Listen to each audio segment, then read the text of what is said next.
This video was made possible by EA Game Changers. It is the last and final part of my Sims 4 Cottage Living Early Access, and to be honest, I am not sad. I'm actually quite happy because we are one step closer to the release of this game, and you guys can also get your hands on it as well. But sadly, this part is going to be a little bit different because my game audio was working perfectly fine, but my actual voice was not picking up. So this is me doing a voiceover on this gameplay, which I'm okay with that. I'm just... oh my goodness, okay, technology. But here I am showing you guys that we are missing Arnold, okay? I couldn't find him. I didn't see him in the inventory, but I don't know. Maybe he got eaten by a fox, maybe he ran away, but I didn't get a notification for that either. So Arnold, wherever you are, just know that we love and miss you. You know, that's the Bardo's like first chicken. So I was a little sad about it when I couldn't find him. But our new chick did hatch. We had a chick that we named Poppy, and then we also had a rooster that we named Pierre, and I just love that name. But I was just buying chickens at this point, so I have absolutely no idea how many chickens in total the Bardos ended up having, because I also got an additional coop, and in that coop I bought 2 more chickens. So I think you guys know that my addiction might be the chickens because it's the one thing that I have the most of, but it's the one thing that you can have the most of anyway. You can have 8 chickens per coop, and so yeah, that makes for really fun, exciting gameplay. But anyway, we also got a llama. We got a llama. He actually was not named here at the time, he or she, I'm not sure, but we ended up actually naming the llama Ezekiel. I don't know where it came from, but I was like, oh my gosh, he just looks so, the llama looks so royal. And so I was excited because Rosemary finally got her llama that she's been wanting all of the whole entire mini LP. I had to cheat up some money to get this place. I really just had to sell their old place, and but I don't even care. I think that their actual farm came out really nice, and if you want to see how I made it, then check out this speed build on it, because I actually filmed myself building this bad boy, and I'm just really excited about it. I love it.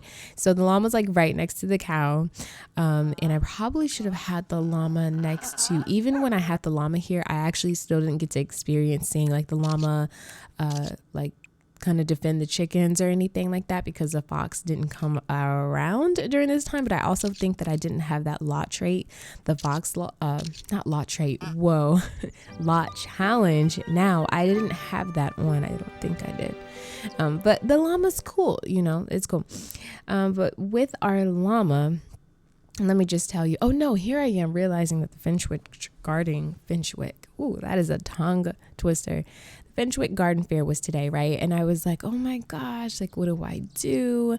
I didn't even know what to do because I didn't really have anything to bring from the garden. So I decided to make some pumpkin pie, I believe, with Rosemary, because there was actually a pie contest, which I thought was really cool, especially because she loves cooking anyway. And I'm showing off the farm here. We have everything separated. We have our apple trees that we're growing. North of the farm is all of the oversized crops, and south of the farm I have all of just the herbs and all of that, just the normal garden stuff.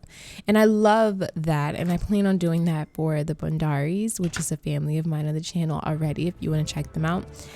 Originally my eco lifestyle family, and then they also just ended up having their own spin-off LP on the channel because they're just that amazing. I plan on giving them a really nice farm because the character of the wife in that family loves gardening so much. So and she's a gardener right now. But the house is beautiful. I'm kind of rotating around, looking at it again. The Finchwick tongue twister. The Finchwick Fair has started. This is where you bring your best crops, and you get a ribbon. You can purchase unique items here, and I wanted to make sure I sold items here because on these Saturdays where these fairs take place, if you sell items to the grocery stall, or if you sell items to the grocery stall and also the garden shop, they sell for like 10% more than what they normally would. So I took all the canning stuff I had. We canned a lot. I actually really like canning in The Sims 4. I know it's one of those things that could get repetitive, but there are like, I think over 20, I believe, flavors. Check the gameplay trailer for me. Here she is putting the pumpkin pie in her inventory, and we're like head on out. But yeah, canning is really fun. You know, it's one of those repetitive tasks in The Sims 4 that I actually don't mind doing, because it's like a homey, realistic thing, and I can put the jars up, and you know, I have this little make-believe pantry and everything. But the Benchwick Garden Fair, I will say that it was more lively than the Chicken Fair, which I was surprised because I didn't really quite understand why. So at the Chicken Fair, I didn't recall like music playing, and I just didn't recall like the Sims kind of doing anything.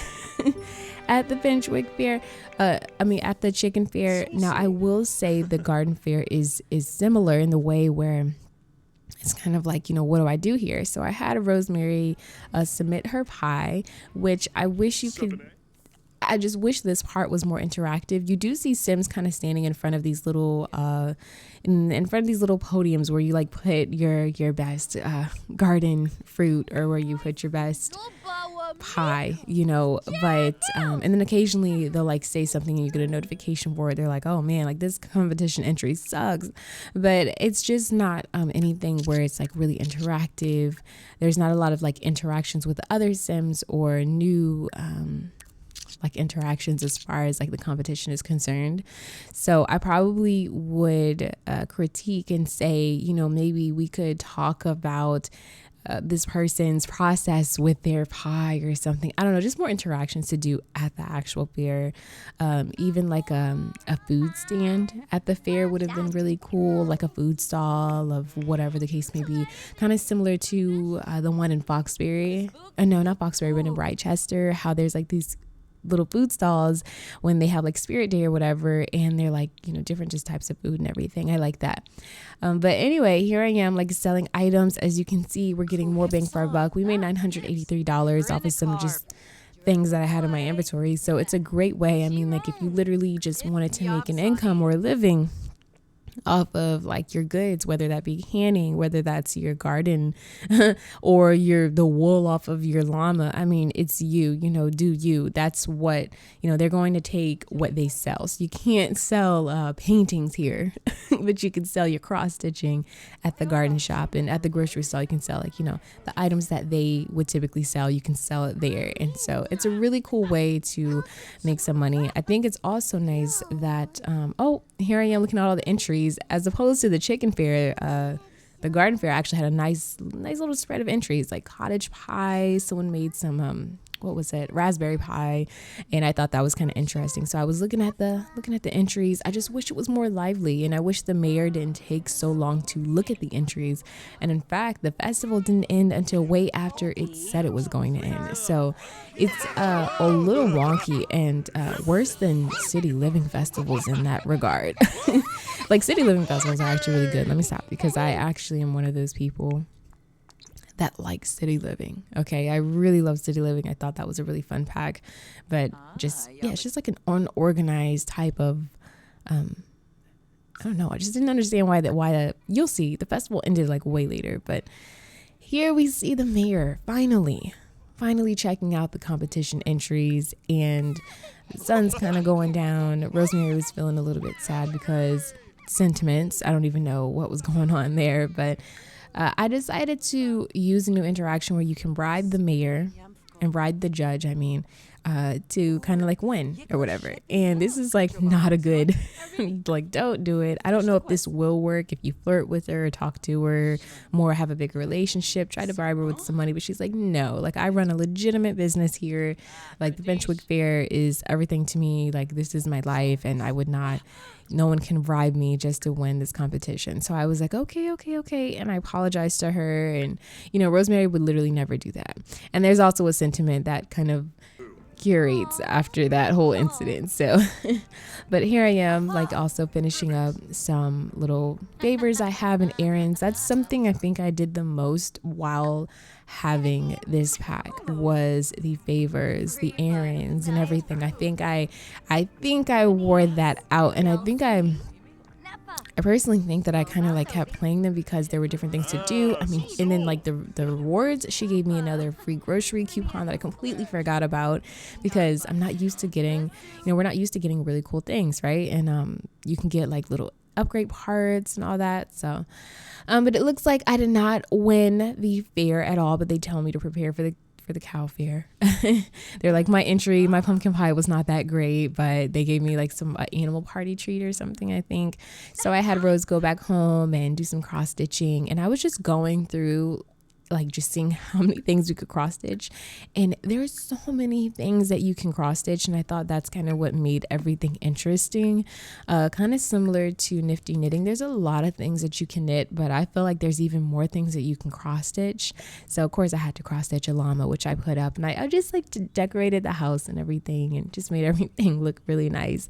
But the next morning I had baby girl get up. It was already time to tend to our animals and our farm, and I will never get over the cow animation. I feel like they did a fabulous job. I love it. I love the cows. Something as simple as like the animation for a new species, and The Sims kind of opens you to the possibilities of what exactly they can animate and what exactly they can do. So I do appreciate that, because no one likes recycled animations, So when with the cow, it's like you have to create something new. You have to create this new animation. So it just opens my eyes. I'm like, I wonder what else they're gonna bring, to the whole franchise as a whole.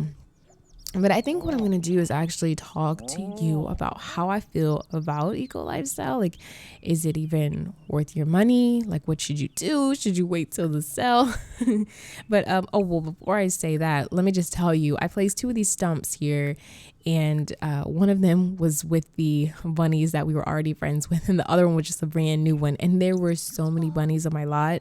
If you ask them, for help, well, you have to actually get your relationship up with them, which I cheated up, to be honest with you, because it's not easy to be friends with bunnies and stuff. Like, well, at least for me, it wasn't. Like, it was actually taking a little while. And my Sims were animal lovers, which I didn't understand why, but I cheated up, and long story short, we were able to kind of like make some progress. And anyway, the bunnies did not like Georgia at all, but they did like Rose, and so I cheated her up. I cheated that relationship up though. But yeah, so they'll help out with the garden. They'll weed things, and it's really awesome. It's really helpful. But I think this pack, if I had to rate it, this is the thing with Sims 4 packs, is that if I'm telling you, is it worth it? It's me telling you this compared to all the other packs. And then also, just me telling you, is this a good pack just standalone by itself? I have to be honest, as far as Sims 4 is concerned, if this was to come out before seasons and before all the other packs all the other just expansion packs that we've received that felt so promising, like Island Living, for example, and then you end up playing it and it's like, that's a pack that I really thought I was going to enjoy, because hello, I'm like a water child. Like, I am like all about the waves, and it just really left me empty. This is a pack that I feel like could stand alone. I feel like it is an expansion pack for The Sims 4. When it first came out, you're thinking smarter Sims, all of this, that, and the third. This is definitely an expansion pack. Okay. New world.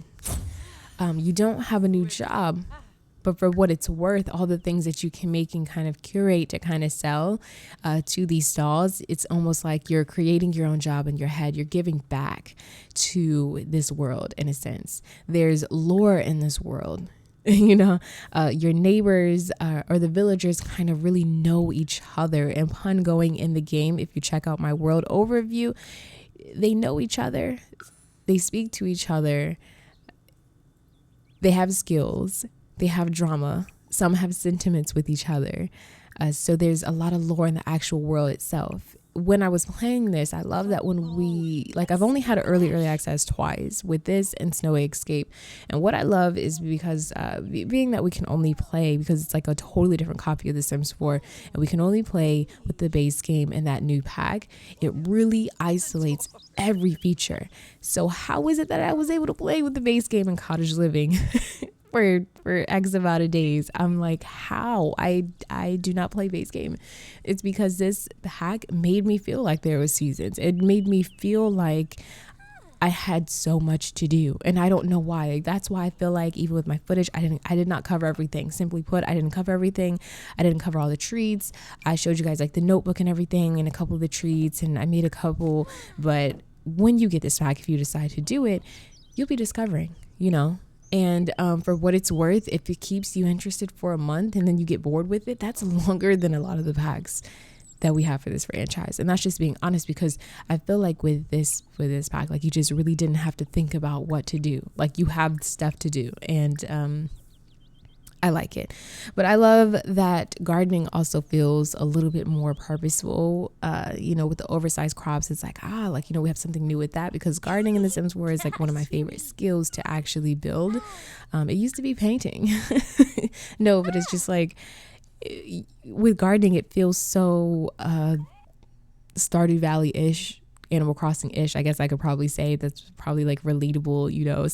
I saw a tweet that someone said The Sims wants to be Stardew Valley so bad, and I just thought to myself, like, so what? I don't care, because I love stuff like that. I love taking care of things, and I was not raised like that, taking care of a garden, animals and stuff. So when I can do that in this like alternate world, and I really care about it, and this pack makes you care about it. It makes you care about these dang chickens. It makes you care about the llama. It makes you care about because they actually have consequences, like, as opposed to your pet that has to go to the vet randomly, even though you've been giving it the utmost care, and it's like, why are you blue all of a sudden? Charlie, why are you blue? I don't know. That's totally different than animals that, you can actually see their well-being. And here I am. I totally forgot that I gave this chicken or rooster a midnight treat, and boom, I got an evil chicken. And the evil chicken thing, this is not really my play style. I don't get off on this. I don't really care for it. It's too silly for me, and nothing in The Sims makes sense. But like this, just really, like, it's just, you're playing The Sims 4 when you have a evil chicken running around. But I love it. It's whimsical, and a lot of people appreciate that quirkiness, and so I do too. So I had to try it out. So with the evil chicken can actually like ward off foxes for you. If you have a good relationship with it, it's actually really helpful. So it's not just running around terrorizing things. If you have a good relationship with it, it will also ward off the Grim Reaper as well. So, and household enemies like vampires, so if you have the vampires pack, it'll also ward those off. And I love it because there's like a little lore story, Charles the Chicken or something, but you guys can pause that and read that. But yeah, he was just chilling. The rooster was just kind of like walking around chilling. It was evil. It looked a little strung out, but hey, like, it was just chilling there. So, nothing too crazy or exciting. And again, this was probably like the last day that I had this pack. But here I am shearing my brown llama because I gave it a chocolate treat. Once you shear, I gave it a chocolate treat, and so the day before, once you give it the treat, the next day it should have the color wool that you kind of intended. But yeah, I shaved it off. I got my chocolate wool or brown wool, and then I also dressed it up in this cute little iconic outfit that I actually got from not this outfit. I don't know where I got that from. I think I bought that, but I know that the grocery deliverer, when I did an errand for her, she gave me this cute little bunny outfit that you'll see I changed one of the bunnies in, and yeah, it's so cute. So cute. And honestly, at first, I'm thinking like clothes on wild animals. I'm like not with it. Like, what in the world? Like, why? But then it just really grew on me. And so I really hope that they make some type of patch or update where, like, can this be my first pet stuff? Is this what you guys were trying to do? Because this isn't my first pet. I hate that the bunnies are wild because they have the cutest interactions. They bounce around so realistically, and you know, they're completely different from puppies. You know, they're just like the size of one. The interactions are similar with the toddlers and puppies. But I felt like, wow, like why can't we have bunnies? Like, I'm a little, that's like, just look at them. They really shouldn't just be kept as wild animals. I understand it's like, oh my gosh, we're like in a cottage style world and we have little bunnies. It's like Snow White, and I'm not for that. Like, I really want to domesticate my bunny. Just have a, like, I just want it in the house with me and I can cuddle it, you know. But all in all, I feel like this pack is definitely worth it. It's definitely on the better and higher end of the packs that we've received. It's up there with Eco Lifestyle and Seasons for me. For some reason, like, those are like my favorite expansion packs. And I do recommend this pack as someone that doesn't really do the whole cottage thing. I was looking up cottage core stuff on Pinterest. Like, it had an influence on me. So, and there was things to do, and I was stripped from all of the other packs and I still had so much fun. So I do recommend, and I do hope that you can take all of my footage and make a decision for yourself. You know, if you enjoyed this video, please don't forget to like, comment, and subscribe. Just keep swimming. Always, always, always stay wavy, and I will see you in the next video. All right, peace out.